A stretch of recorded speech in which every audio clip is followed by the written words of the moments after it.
Ćao i dobrodošli na naš kanal. Danas ćemo vam praviti jedan od mojih omiljenih kolača iz djetinjstva koji mi je mama često pravila, ali sa domaćim kompotom od bresaka. Pošto ja nisam neka domaćica za pravljenje zimnica, ja sam kupila konzervu. Tako da, nadam se da će vam se dopasti. Uživajte! Prvo ćemo da umutimo klasični patišpanj za tortu. Znači najobičniji, koliko jaja, toliko šećera i toliko brašna. Plus prašak za pecivo. Neko stavlja, neko ne stavlja. I naravno jaja ne smiju da budu hladna. Mislim smeju, ali neće da se digne posle, problem. Eto, neće ni da se razbije. Uvek neki problem s jajima.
Umutili smo patišpanj, sad ćemo da ga prebacimo u kalup, odnosno u pleh. Izbuci on tamo.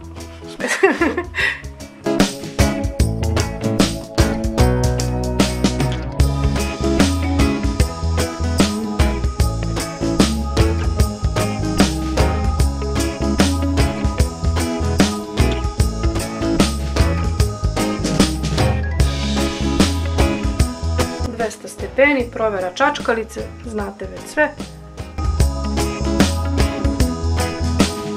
Dok nam se peče patišpanj, skuvat ćemo puding u ovoj vodici odnosno od kompota, vodica, šta li je već, vodica. Odlit ćemo malo da razmutimo puding, a ostatak ćemo staviti da proveri.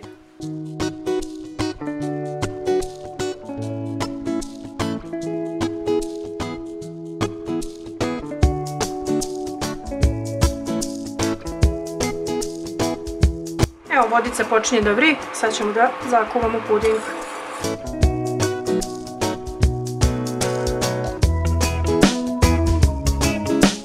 Ja nisam dodavala šećer, mislim da nema potrebe, patišpanj je sladak, šlag će biti sladak, tako da ovo nek ostane ovako kako jeste, da malo osveži.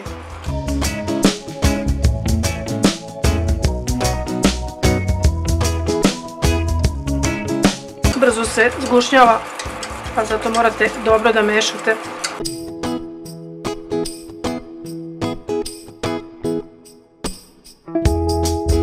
Puding je gotov. Sad ćemo da stavimo providnu foliju preko da nam se ne napravi ona korica i ide na hlađenje.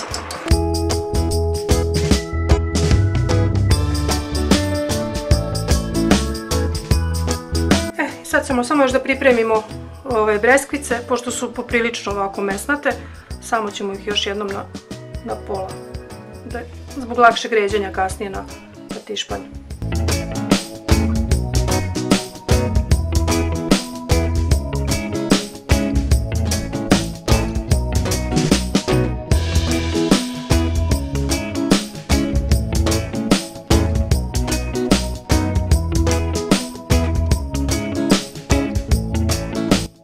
Patišpanj je pečen, sad ću malo da ga izbockam čačkalicom, kao što vidite ništa ne ostaje, da bi posle bolje upio breskvice. Malo će da se ohladi, pa ćemo onda da nastavimo dalje. I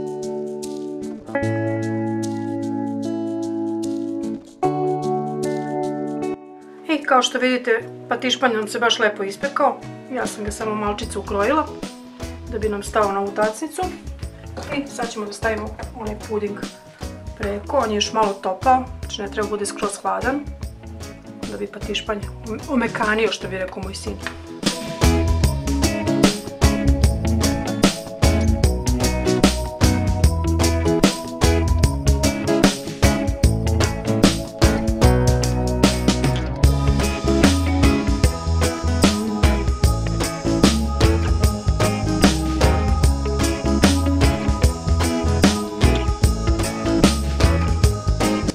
Evo, rasporedili smo puding, sad ćemo preko da stavimo bljeskvice i onda ćemo staviti malo u frižider da se malčice prohladi dok umutim šlag.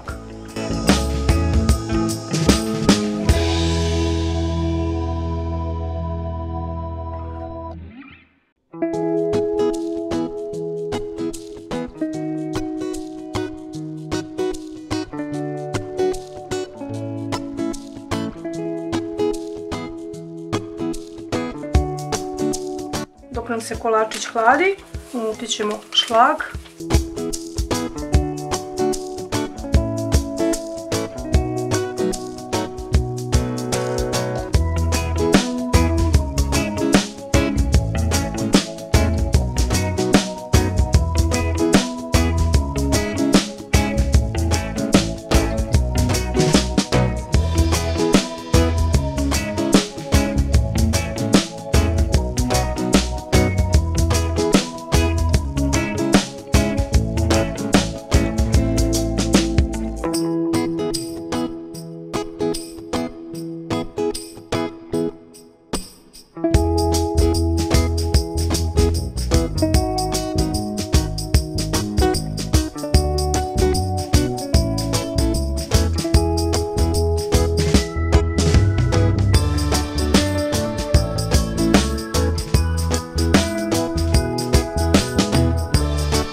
I evo, kolač je gotov, mi ćemo sad da ga isečemo i da degustiramo, što ćete vidjeti iz priloženog, doduše bez degustacije, ali da vidimo kako je ispalo.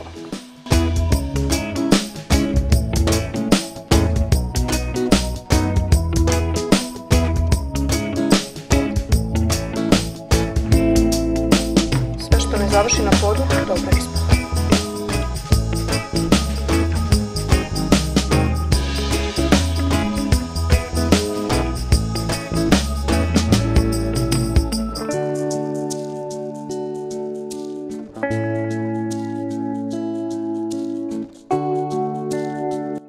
Što bi rekli profesionalni kuvari, pogledajte te slojeve, pogledajte tu teksturu, tu punoću.